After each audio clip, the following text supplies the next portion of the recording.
AT&T teleconferencing service. Enter your access code or meeting number followed.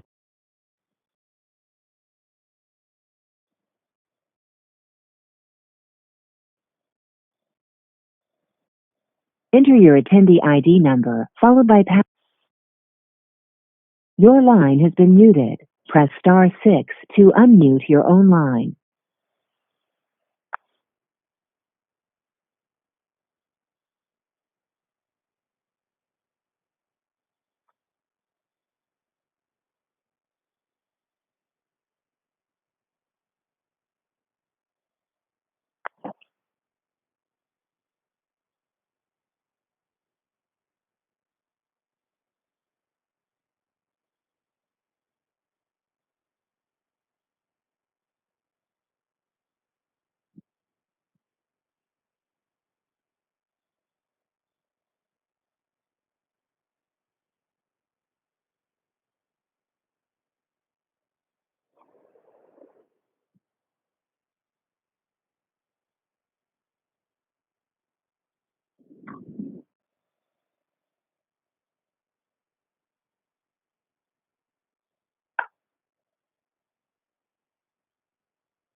Good morning, everybody. Good morning. Good morning. Morning. Okay, let's start with our COVID coverage, and Matthew, please. Good morning, Jeff.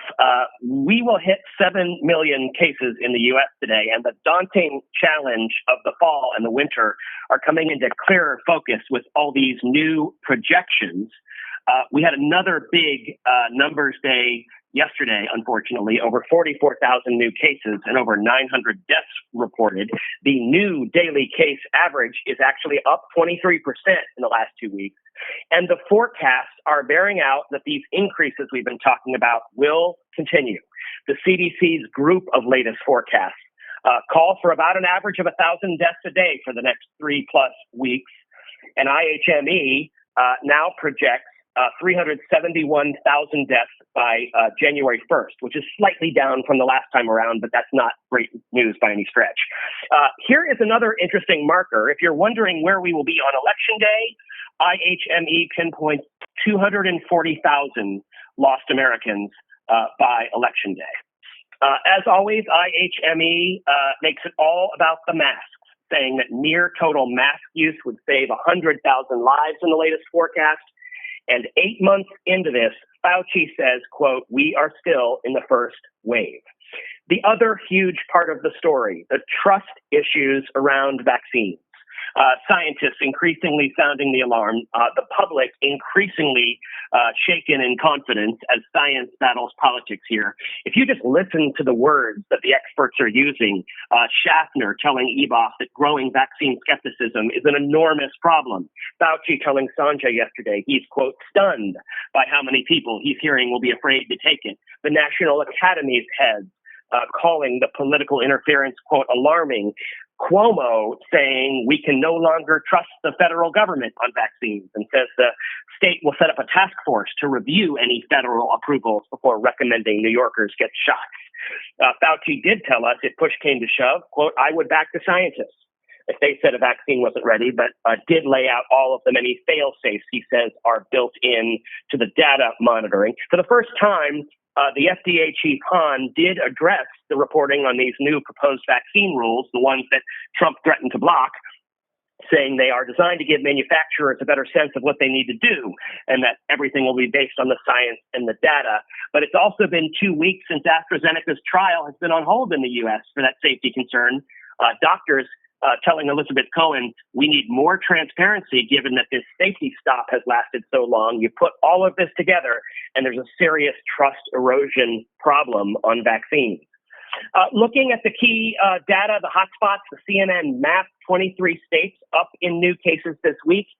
It has now been weeks that the Midwest and West have been in the hot zone on that map. Wisconsin and Montana both up over 60% week to week in new cases. California has become the first state to top 800,000 cases total though the rate of new cases growing in California has slowed down.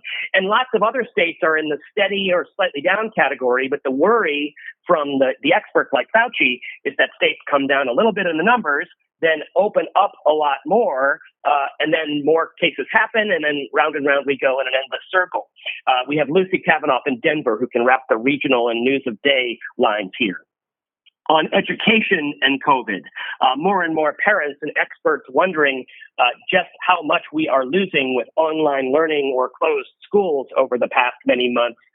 Tennessee releasing this data projection yesterday suggesting significant learning loss. Third graders with a 50% decrease in reading proficiency, 65% in math.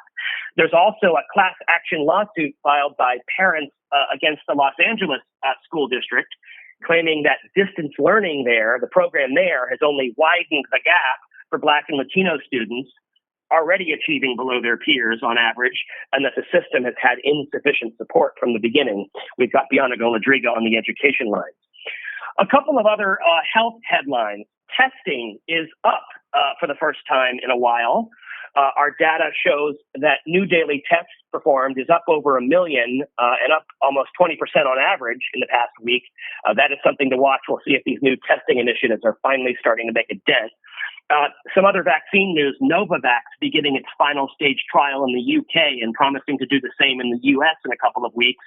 Johnson & Johnson says these proposed FDA rules might add to the timeline, but will not be a significant setback. And Elizabeth Cohen files a digital piece today, a closer look at the secret data monitoring board, the DSMB, how it works and what kinds of people are on it. Plus, we've got this new research in the journal Science that might solve some of the mystery on why some people get so much sicker than others, pointing to genetic mutations in people that give some of them inadequate antibody response. We'll hear from the WHO at 11 o'clock as the world approaches the 1 million death mark. And we'll hear from Fauci again at 4:30 at a JAMA event. Sanjay available as well. On sports and COVID, of course, the big reversal in the Pac-12 will play football this fall now. The season begins November 6th. And we've got the wrap pieces on COVID. Nick Watt today for 4, 6, and 8. Erica Hill for 5, 7, and 9. And I'll leave it there. Thank you, Matthew. Okay, international COVID. Hey, so we have a couple of updates on stories we've been following. All week, we learned Israel is now announcing a closure of its skies as new restrictions kick off again today during this second general lockdown. Thursday also saw a new daily record, so Oren Lieberman has all of that reporting. Cyril is looking at the wider Europe wave, France and the UK recording their highest daily case numbers yesterday, and also restrictions just announced in major Welsh cities are pretty strict. It looks like there's a 6 p.m. curfew there, so we're digging into all of that. David McKenzie has some new interesting reporting out of Africa. Many predicted a big catastrophe across that continent, but he sat down with the CDC director who played a major role in that COVID fight and says infection rates are declining 2 months from the past 2 months, and the death toll remains low. He cited a combo of collective leadership, more testing, and maybe the younger demographics. So that's just an interesting angle on COVID from that continent. In Japan, we've heard new details unveiled from a press conference about measures to scale back the Tokyo Olympics, things like cutting the number of officials by a certain percentage and 50 other measures to simplify the games proposed, like reducing invites for opening and closing ceremonies, etc. So Will Ripley is on all of that, and our sports team is also chiming in on all of that. We heard from Beijing overnight. They had a press conference offering some vaccine updates. So Christy Lustout has that latest. And then there's a good story out there about Finnish sniffer dogs that can apparently detect COVID. The airport says the dogs can smell the virus with almost 100% certainty, although we're running this all through the health unit. But the aim is if we can clear it all, there'll be an Anna Stewart package out at 3 or 4, or if not today, at least for the weekends. So that's where we start. Thank you, Penny. Is this COVID? Jeff, good morning. U.S. stock futures lower on this Friday as investors continuing to be rattled by the rising coronavirus cases that Matthew just laid out and also the prospect of a contested election. Wall Street on track for its fourth weekly loss. Dow futures down about 200 points. The sour trend sentiment obviously following yet another terrible weekly jobs claim yesterday. Ian Shepperton saying plainly in a note this morning, the labor market is simply stalling. And of course, Mnuchin and Powell spoke about this yesterday while testifying before the Senate, both urging Congress to make more funding available. Mnuchin calling on Congress to unlock this $130 billion under the government-backed PPP program to allow the administration to send that out to the hardest hit firms. Christina Alessi is up on that today, and Allison Kosik tracking the market volatility. Now, meanwhile, the stock market briefly rallied yesterday on reports of a stimulus bill being revived by Nancy Pelosi. Phil reporting that Pelosi and House Democrats preparing a new scaled-back coronavirus relief package in an effort to shake free negotiations that have been at a stalemate for nearly 2 months. The price tag, though, around $2.4 trillion. Obviously, too expensive for Republicans. Many who want no more than $1 trillion. Lauren, Phil, and Manu up and available on that today, and that's where we begin on COVID. Okay, thank you. Washington COVID. Okay, so obviously the big thing that is specifically COVID is this, as we talked about yesterday, healthcare plan that is really not a plan at all. After continually promising that in the middle of a pandemic you would have a healthcare plan, he failed yesterday to reveal anything comprehensive. Instead, doing a executive order, which it's very unclear how it would even work. Azar also declined to specify how the administration would guarantee these protections if the Supreme Court overturns the Affordable Care Act, which of course the administration is pushing to do and is all tied up in a Supreme Court nominee. Richard talked about the stimulus. The only other thing, Trump again saying the vaccine will be safe and effective, it will defeat the virus and it will end the pandemic. Fauci giving a dose of reality, it's not going to be turning the switch off and turning the switch on, it's going to be gradual. So that's what I got on COVID. Yeah, does anybody have any thoughts on COVID they want to raise? Hey, Jeff, good morning. It's Ben. Just in addition to everything that Matthew already shared, I just wanted to flag one other really interesting story about a study that our colleagues in London helped us put out last night. It shows, published in The Lancet, it shows that countries should meet 5 specific criteria before easing lockdowns, and many, no surprise, are not close. The 5 measures: knowledge of infection status, community engagement, adequate public health capacity, adequate health system capacity, and border controls. Arguably, I think with very little discussion, we are not doing most of those things correct here in the United States and in many other places around the world as well. So I would encourage folks to take a look at that published last night. Again, in The Lancet, a really prestigious journal, really good roadmap for what we need to be doing differently here, things that we are not doing to solve the problem. Okay, thank you, Ben. Jeff, Robert, CNN in Espanol. We have a business story that's related to COVID, and remittances to Mexico are up 10% in the last 6 months, this despite the pandemic-battered economy here in the U.S. That's it. Okay, thank you. Hey, Jeff. Anyone else? I just want to mention again the story that Penny brought up about the Finnish dogs, because I find that fascinating. And imagine how that could change things if dogs could be trained. They're using them at airports in Helsinki and maybe elsewhere in Finland too. But imagine how that would change things if the line of people coming in, everybody was sniffed by the dog. I think you have to do a swab and everything still or something. But if the dog could immediately identify people that had COVID and those people aren't allowed in, that would dramatically change how events and things could happen. So I think she said somebody is doing a piece on this. Hey, it's Mike. We need to vet it with the medical. We need to vet it with the medical team and stuff. But it's pretty interesting. Yeah, it's definitely interesting. We've looked at this a few times. The research is very, very early. The studies that we've looked at in the past that have been done have not been up to snuff. I have not gotten a chance to look at this one in particular this morning, but we will circle back on it to see if it is okay to report out or not. We'll follow up. Okay. Thanks. Anyone else? Okay, Matthew, domestic. Okay, the fallout from the Breonna Taylor case, the pressure definitely mounting for prosecutors to be more open about what was behind that grand jury decision.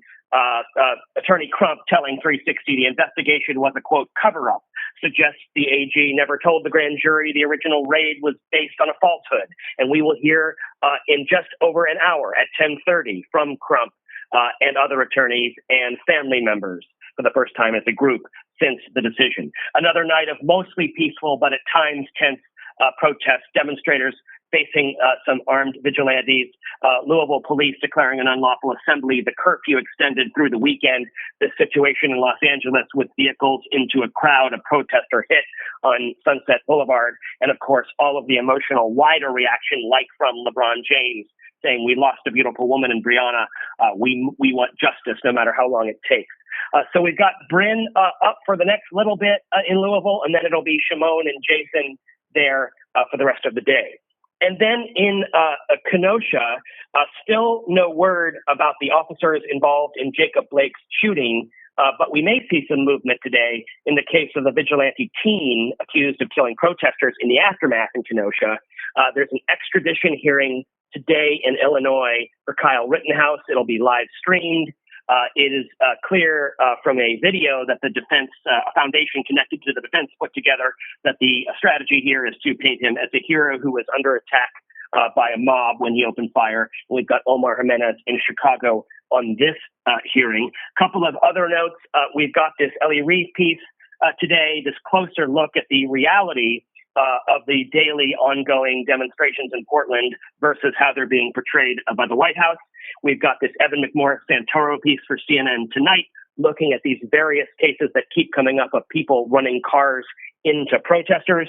And then just a note, especially for the weekend, that it's definitely time to keep a very close eye on the California fires again, a big fire weather watch starting tomorrow morning for a large portion of Northern California. And a lot of these fires still smoldering or burning. And that is it. Thank you very much. International. Hey, so Paula Hancock has a look live in this highly unusual move where South Korea received an apology letter from Kim Jong-un for the killing of the South Korean official that I detailed yesterday.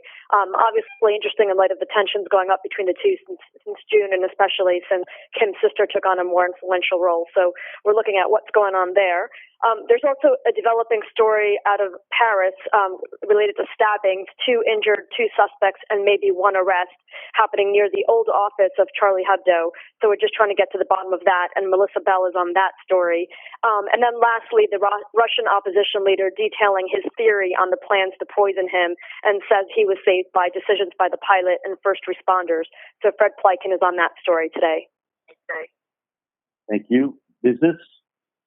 So yesterday we reported that Facebook's oversight board is going to begin taking content appeal cases within weeks. This coming as critics worry about Facebook's impact on the U.S. election. This morning, Brian Fung reporting that leading critics of Facebook are announcing their own accountability board, and that board will include the heads of the NAACP, Color of Change, and the ADL. Brian Fung is up on that. I also wanted to highlight Donnie has a piece out on the rampant disinformation campaign coming out of the White House and Trump campaign. He went to a Trump rally, spoke to supporters. In a standout moment, Donnie captured a Trump supporter learning that that the Trump campaign faked a video clip of Vice President Biden falling asleep during an interview. The supporter acknowledged that it may have been fake, but says, well, it could have happened. And of course, Silicon Valley continues to try and tackle election misinformation, but these manipulated videos like the one shown in Donnie's piece continue to go unchecked and are viewed millions of times without context. Donnie is up and available on that throughout the day. And that's a restart. An excellent piece. Did a terrific job. And it's quite scary. Washington. Okay, so voting, the whole voting situation, Trump doubling down yesterday as he left the White House on whether he would accept the results of the election. He would not answer the question and said we have to be very careful with the ballots. This as he questioned the 8 ballots opened by mistake in Pennsylvania. More on that in a minute. And Meadows echoing Trump and his questioning of the election, while the rest of elected Washington, including Pence and McConnell, seemed to spend the last 24 hours laying down the lines that the results would be respected without directly attacking Trump. Outright, the FBI Director Wray on Capitol Hill disputing the president, saying we have not historically seen any widespread coordinated national voter fraud. Meadows this morning responding to that. The FBI director has a hard time finding emails in his own FBI, let alone whether there's any kind of voter fraud. In voting, which is probably the one of the biggest stories today, CNN has put out this terrific reporting where we're starting to see the first numbers of absentee ballots being requested, and sort of what we're looking forward to in the next 5 weeks. CNN is showing that the surge of election ballot requests, 28 million already, with 43 million in the works. That already exceeds the 50 million requested totally in 2016. And the election team has put out a terrific breakdown of the battleground states and who's requesting what. On election fraud in those Pennsylvania ballots, just a good illustration of the Justice Department and this president trying to create chaos around this and raise questions. These were 9 ballots that were accidentally opened. The Department of Justice had a level of detail on this and put it out and seized on it to amplify it, and it seems like it was just 9 ballots that were opened improperly. Barbara Starrs also and Ryan are looking at the military angle of this, while the military has been very clear that they don't want to get involved in this. They are clearly worried that they could get dragged into a disputed election. On RBG, the memorial is today. She will be the first woman to lie in state at the Capitol. Her coffin arriving shortly, and will leave at 12:30. Pelosi will hold a ceremony, and she'll be joined by members of the House and Senate.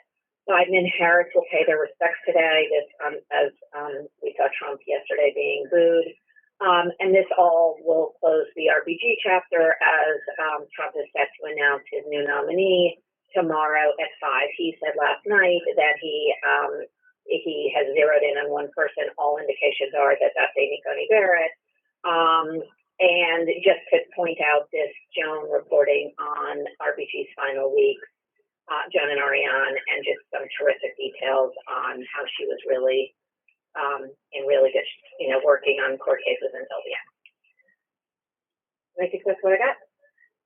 Good. Yeah, the Joan and Ariane reporting is fantastic, and the Kristen Holmes reporting on the incredible number of mail-in ballots is also really important. I want to emphasize what I said yesterday, and for anybody who missed Tom Friedman's interview on AC 360 last night, that really should raise your eyes on what we're talking about here. This is incredibly serious and needs our continued focus on the undermining of the electoral integrity by the President of the United States. We've never seen anything like this, and we don't know where this is going. Okay, let's go to politics, and then we'll circle back to open it up. Politics. So glad you mentioned that Tom Friedman segment. I've never seen Tom Friedman like that. It was a really compelling segment. Virginia covered most of the major political storylines of the day between the voting and Donald Trump's attempt to upend our democracy. But just a couple of notes to be aware of today. We will see Joe Biden at the RBG ceremony this morning. He and Joe Biden are expected to attend, as is Kamala Harris. I think it's the first time the two of them have been in the same room together publicly since the convention. So we'll be on the lookout to see if he has anything to say there. He may gaggle with the reporters trailing him, so we'll see. He is doing an interview later today with MSNBC that's being taped, and so we'll be on the lookout for the clips that get released from that. But other than that, he is mostly hunkered down doing debate prep, because we are obviously now 4 days away from that first consequential presidential debate. The view from the heartland that we have today is Jeff Zeleny in Wisconsin, taking a look at those all-important suburban counties right outside Milwaukee. As you know, they haven't been behaving quite the same way that we see other suburban areas in some of these battleground states in terms of just becoming more and more Democratic in 2018 and in a lot of the polling that we've seen this year. These are Republican stronghold suburbs in Wisconsin, and they are the pathway of how Republicans win in the critical state of Wisconsin.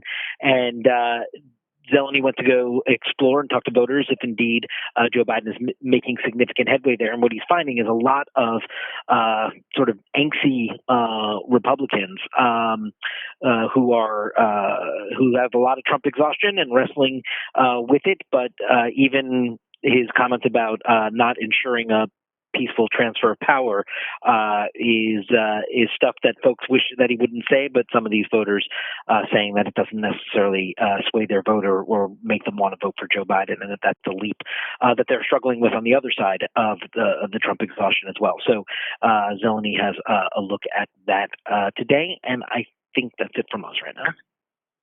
Okay, thank you. Okay, before I open it up, I just want to say, obviously, I think as we look forward, tomorrow's 5 p.m. Announcement of the Supreme Court pick is obviously a significant news event. And then we do have to begin to make the turn towards debate night, Tuesday night as well.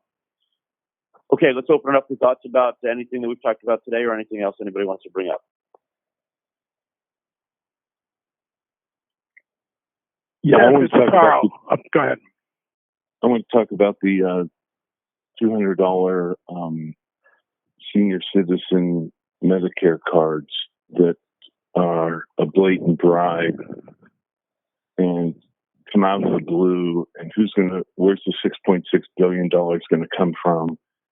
And I just think that we ought to focus on that. More than half our audience are seniors, at least on television, and they're apparently going to get $200 in the mail from the President of the United States.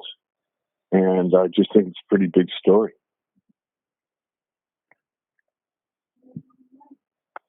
You know, everything from is it the right thing to do to what a political, bribe to go after the demo that he needs to win, and polls show he's losing it. It just seems pretty easy to understand, and something that is, an outright ploy to shore up something that he's in trouble with. And where's the money coming from? And is it really going to happen? Yeah, I think, John, that'd be a good thing for John King to tackle. Carl, you wanted to say something? It's Jonathan Hawkins here. Just to follow up Rick's point, that tactic is straight out of the Silvio Berlusconi playbook. It's something that he did in the sort of latter years of his presidency, specifically targeting that older group to a considerable degree of success.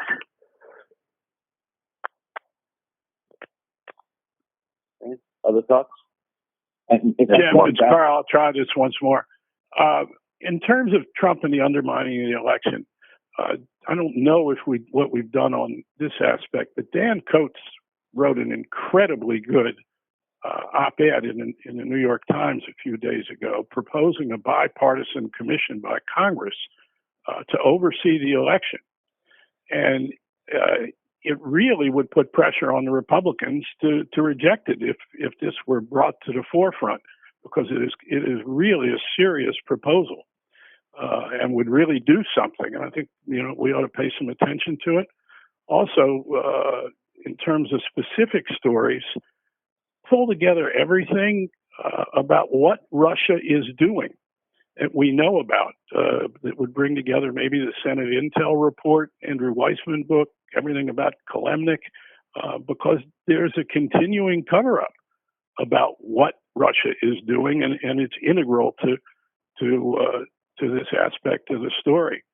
I just want to bring this to, and also something about the roles of the secretaries of state in terms of they hold the key in many regards in the states to how the election is going to be supervised or undermined, especially the Republican Secretary of States. So. Agreed entirely on the Secretaries of State. We've had a couple of them on in the last 24 to 36 hours, and I want to encourage shows to continue to push on that front because, as Carl says, they're really the keys to this whole thing. Other thoughts? Hey, it's Marcus. I was thinking, I love the idea about, comparing Berlusconi and Trump and the senior buyout. But so much of Trump's playbook, to me, I wonder if there's a foreign correspondent who can do kind of so much of it is banana republic democracy, quote unquote, kind of the bribes to different interest groups during the election campaign. All that is out of the playbook. And obviously all the propaganda stuff overall. I think it might be kind of an interesting piece just to take a step back at and have a foreign correspondent weigh in. He's used to seeing this kind of stuff. Okay.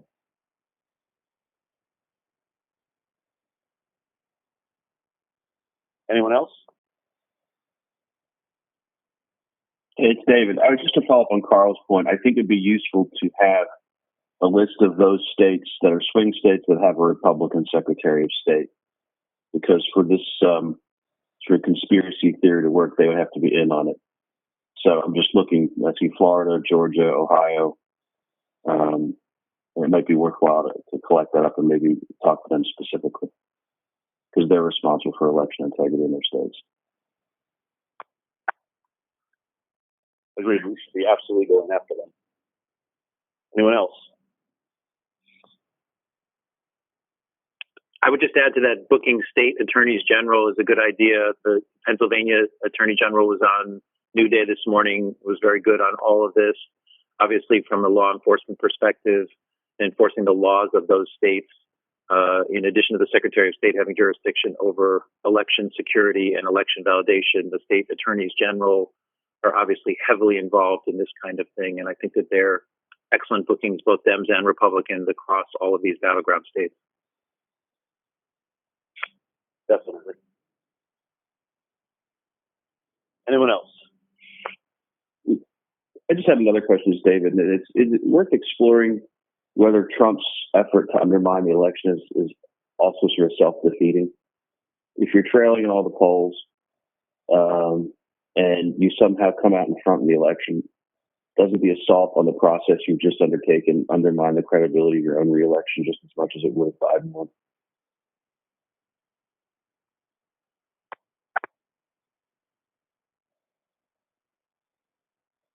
Have to do some deep psychological analysis there. David, the only thing about that is that he has said in the past that he won't question results if he wins. So the results are legitimate if he wins. There are sound bites where he says that exact thing. So I guess what I'm saying is let's get outside of his head and let's talk to voters. Maybe we even poll on it. I think, will the American people believe he won legitimately? I think is really the question.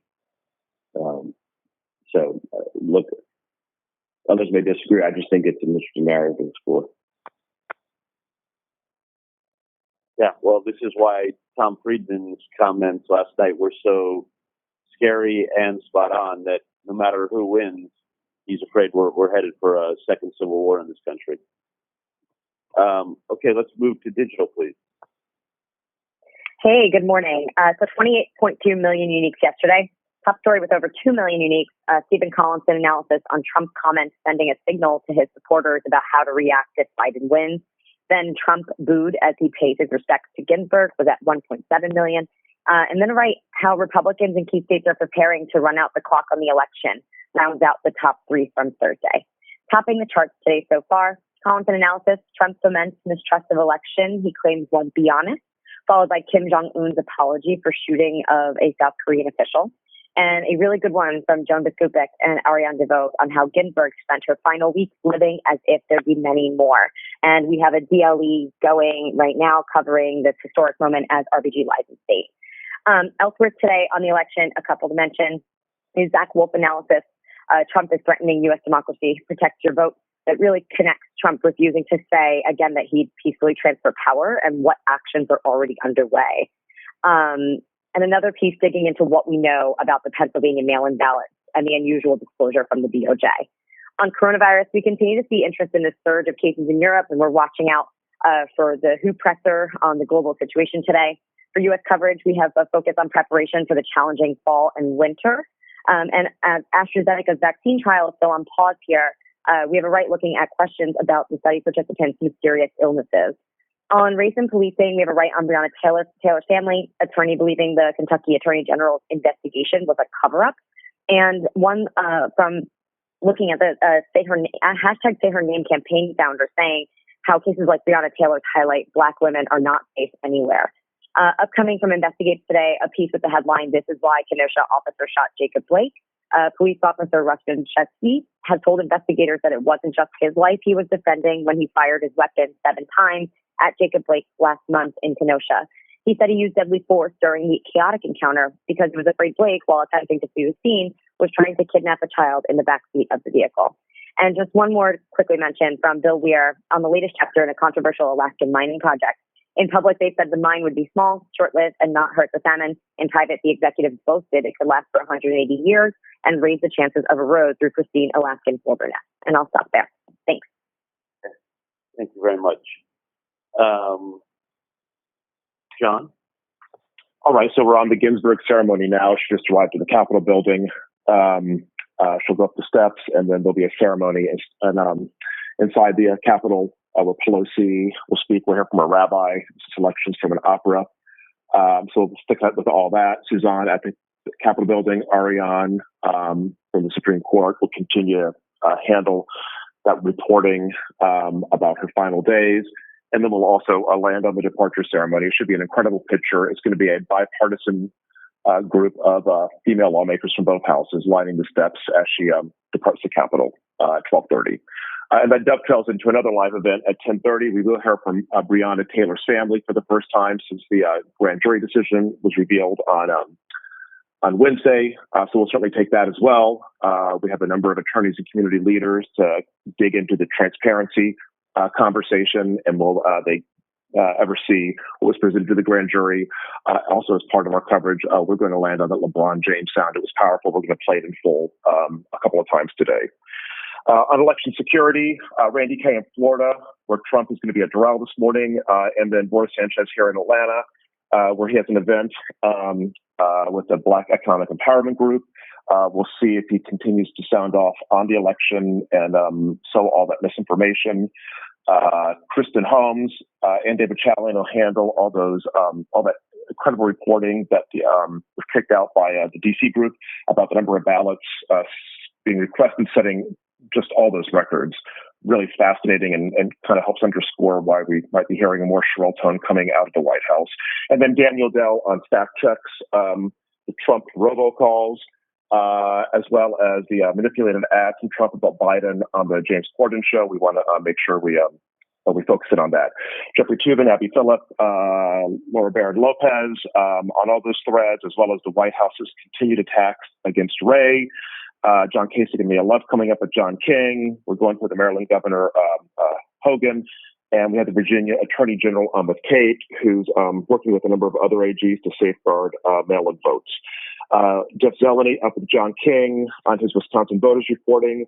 And the Doney O'Sullivan piece has been talked about on MAGA misinformation. That is getting a couple of runs today. On COVID, it's Elizabeth Cohen with the new projections. I will watch to see if we cross the 7 million case threshold here in the U.S. and the Fauci warning about the fall of the winter. Lucy Kaffenoff stays on the Western surge.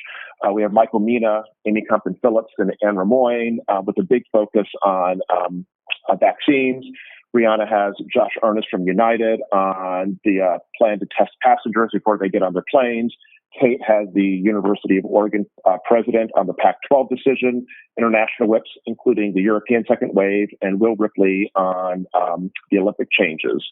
And finally, the Ellie Reeves piece has been talked about that is going to get a run with Brianna today, later on this afternoon.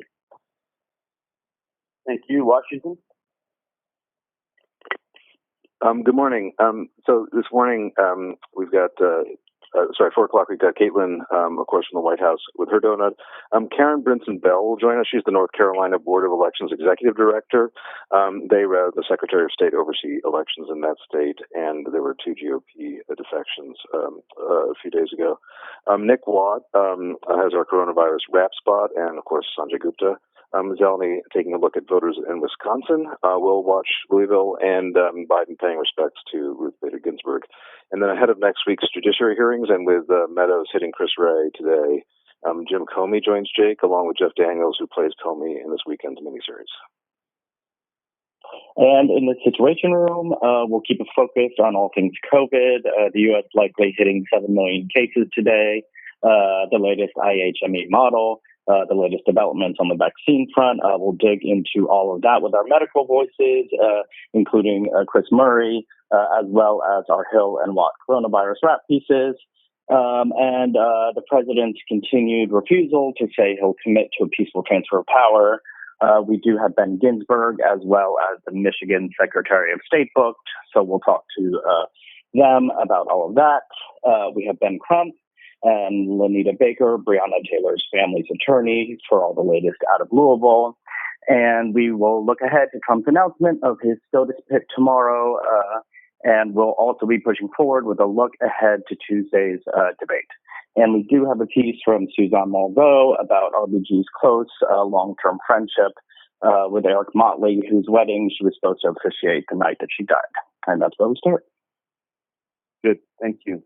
Does anybody else have anything for today that they want to bring up before we move to the weekend? I would just add that I think the one thing that we do need to continue to hit is basically what Trump tried to outline yesterday on healthcare, and after what is this now 5 years of promising his own healthcare plan, he basically has kept Obamacare in place and go on it, failed to keep his promise, and I think we need to continue to highlight that. Anyone else before we move to the weekend? Okay, let's move to the weekend and start with Smerconish, please. Good morning, Jeff. So on Saturday, we have President Trump's 5 p.m. announcement. We have Senator Dick Durbin. We're going to ask him about the Democratic strategy for handling these hearings. Durbin's a Catholic who voted against there in 2017. We're going to also look ahead to the debate. We have Todd Graham. How does Biden take on a no-rules street debater like Trump? And we also have Harvard philosophy professor Michael Sandel in his new book, The Tyranny of Merit. And we're just going to keep a block open for anything else that happens. That's where we start. Okay. Thank you very much. I want to note that obviously we have special coverage at 5 p.m. tomorrow of the Supreme Court announcement.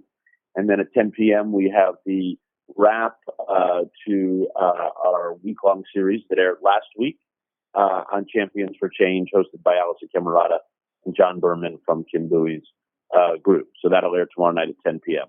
Let's move to Sunday and start with Inside Politics. Good morning. We will, of course, cover the Supreme Court pick.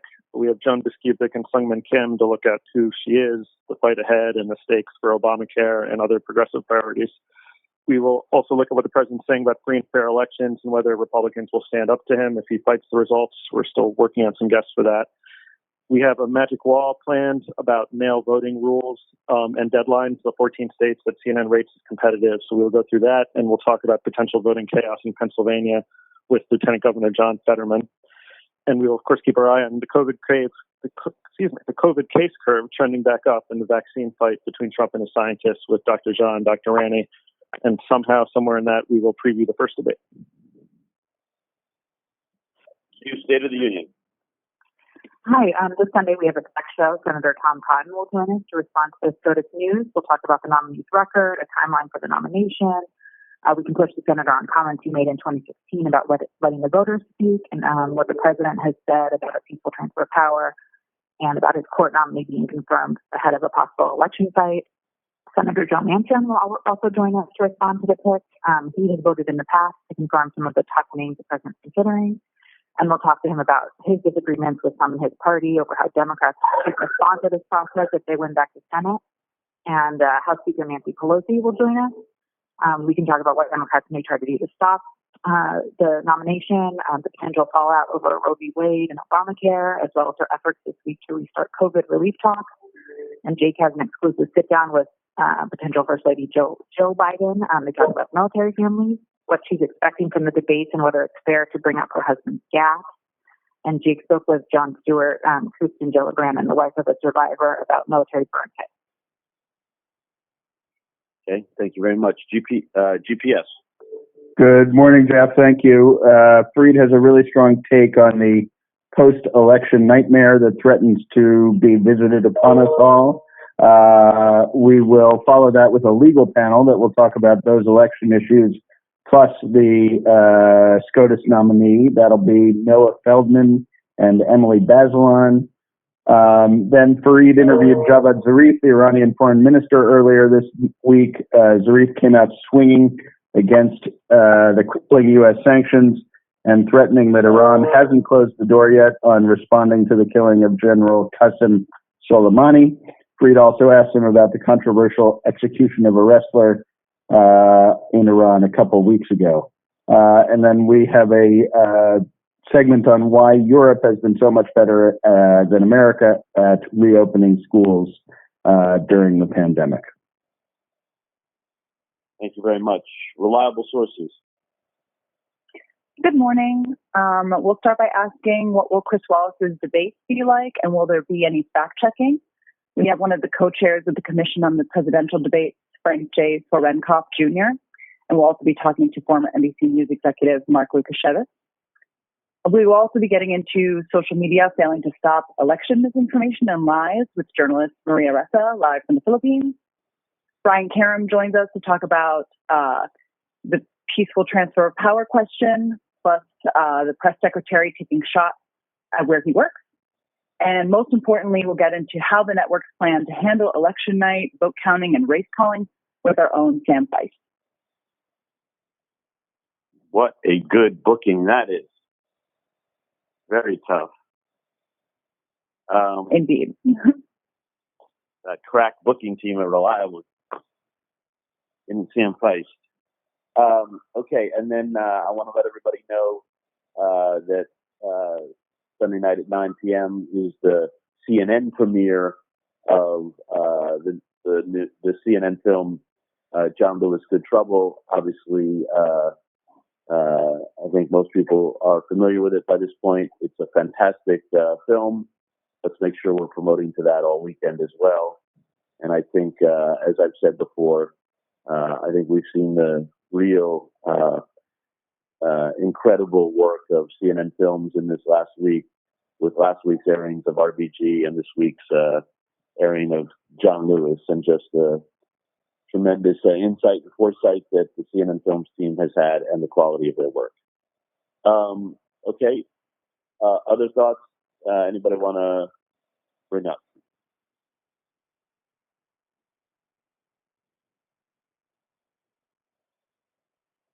Hi, Jeff. This is Chandrika. Can you hear me? I sure can. Go ahead. As everyone said, Friedman's interview yesterday was really, really scary.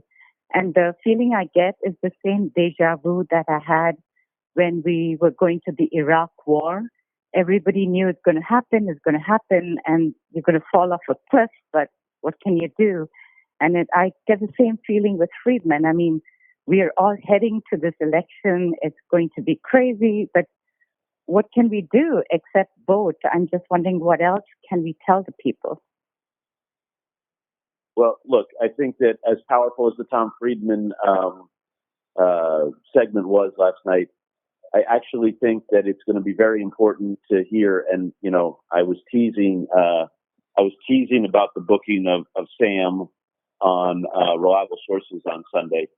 But I do think one of the things that we want to do as an organization, and that we'll need to do over the next few weeks, is to actually reassure the viewers and the readers that we don't know what's going to happen, but that we want to take them behind our processes and show them how we're going to cover this vote, and that as scary as it may seem in some respects, and as repugnant as the president's remarks are about about questioning the integrity of the election, there's also a chance that though this may not be what we've seen in the past, we are prepared for this, and Sam will take Ryan through that on Sunday, and we'll continue to do that in the weeks ahead. We're also gonna, as you're gonna see on CNN and across the Turner networks, we're about to roll out a tremendous campaign using all of our anchors and sports anchors, encouraging everybody to vote. We don't care who you vote for. We don't care how you vote. Just vote. And as you said, the key thing is that everybody votes. And you're going to see that campaign starting to roll out this weekend as well. Any other thoughts?